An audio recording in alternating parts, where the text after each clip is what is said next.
Ayo kita bicara, antum maunya apa? Ayo, kalau bisa kita ketemu, itu lebih bagus. Oh, daripada ribut. Yang kasihan kan umatnya. Umatnya nggak pasti kada begini, ustadz begitu. Jadi bingung. Orang mau belajar jadi bingung. Yang lebih hebat lagi ditertawakan oleh orang lain. Tuh lihat orang Islam. Siapa perannya? Yang tadi, Dajjaluna kadzabun. Orang ini yang punya peran. Paham ya? Nah, sekarang yang kedua, kita akan bahas faktor yang kedua. Apakah benar hadis 200 tahun setelah Nabi baru ada? Ini abu yang kedua. Kita akan lihat. Teman-teman sekalian, saya mulai dari aspek sejarahnya dulu. Dan ini kita belajar secara ilmiah. Jadi nanti kalau di soal, kita duduk diskusi. Saya lagi diskusi ya, diskusi. Kita belajar, materinya ada, bahkan saya langsung belajar dari profesornya, kitabnya saya bawakan langsung, dan alhamdulillahnya Allah berikan kesempatan belajar di satu tempat, ini hikmahnya. Di Libya ada satu pelajaran namanya Al-Istishraq. Istishraq itu pelajaran Orientalism. Orientalis itu adalah orang-orang yang memang disiapkan teman-teman sekalian untuk mempelajari Islam dan ketimuran, yang dengan mempelajari itu, mereka berusaha menanamkan racun di dalamnya.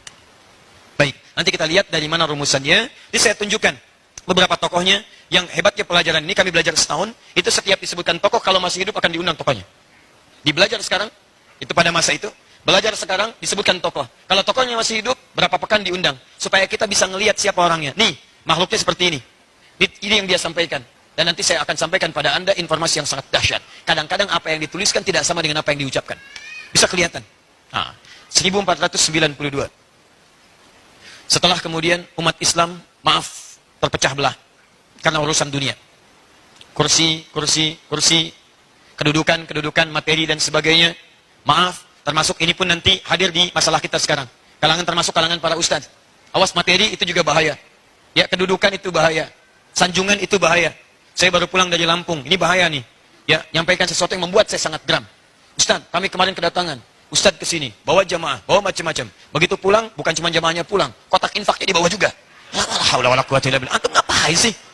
Datang ke situ, Ustadz dibawa sendiri, jamaah bawa sendiri, kotak infak dibawa dan sebagainya. Sampai muncul isyarat yang tidak menyenangkan. Ada ibarat-ibarat yang tidak lucu. Ini kalau ini masuk ke situ, beduknya hilang. Kalau ini masuk ke situ, sendalnya hilang. Masuk ke situ, masjidnya hilang. Sekarang kalau masuk ke situ bukan cuma masjidnya, kotaknya ikut hilang.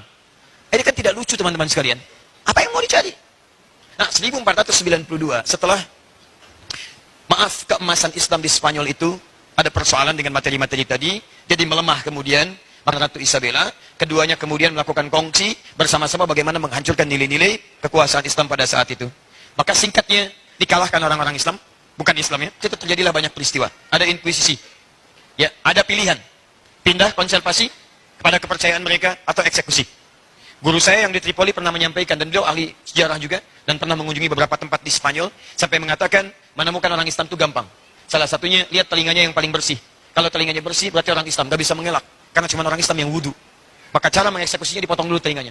Ada yang dipotong telinganya, ada yang dipotong kakinya, ada yang disalib, ada yang dimasukkan ke gelindingan, ada yang digiling, ada yang dikaskan, ada yang kemudian disuruh berenang ke laut, dan sebagainya. Macam-macam. Singkatnya, pada tahun 1492 kemudian terjadi perjanjian Tordesillas, Paus Alexander yang ke-6 kemudian membagi dunia pada dua bagian. Dua bagian, dunia dibagi, Anda bayangkan. Kita bagi kue, dia bagi dunia. Bagi dua bagian.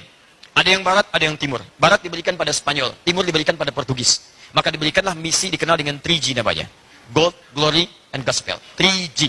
Sekarang sudah 4G, pakai LT lagi. Ya. Nah, teman-teman sekalian, secara singkat begini. Secara singkat, misi ini berkembang, tapi mereka menyadari. Ini singkat saja, materi kuliah singkat. Disadari oleh mereka bahwa tidak ada yang bisa memberikan pencerahan pada dunia dan memberikan kedamaian dan mengatur dunia dengan baik sehingga menjadi saingan dari paham mereka kecuali nilai keislaman. Islam. Kalau Islam bisa maju, umat Islam bisa maju, maka Masya Allah mereka merasa kekuasaan mereka tidak akan muncul. Karena itulah kemudian apa yang terjadi? Tidak boleh umat Islam maju lagi. Karena cuma Islam yang bisa memberikan harapan, kedamaian dan akan bertahan. Karena itulah kemudian dibuatlah oleh mereka suatu sistem pendidikan, yang dengan pendidikan itu mereka akan mengumpulkan research, kerjasama. Maka dimulai di Perancis ada, saya tidak perlu sebutkan kampusnya dulu, ya. Kemudian di Italia ada, sampai sekarang Amerika pun ikut bikin, Inggris ikut bikin, sampai kemudian ke sebelah sananya juga Rusia ikut bikin, dengan Leidennya. Dan di Belanda itulah dirumuskan sampai yang datang menghancurkan Indonesia pun itu dari research, ya nanti kita sebutkan namanya.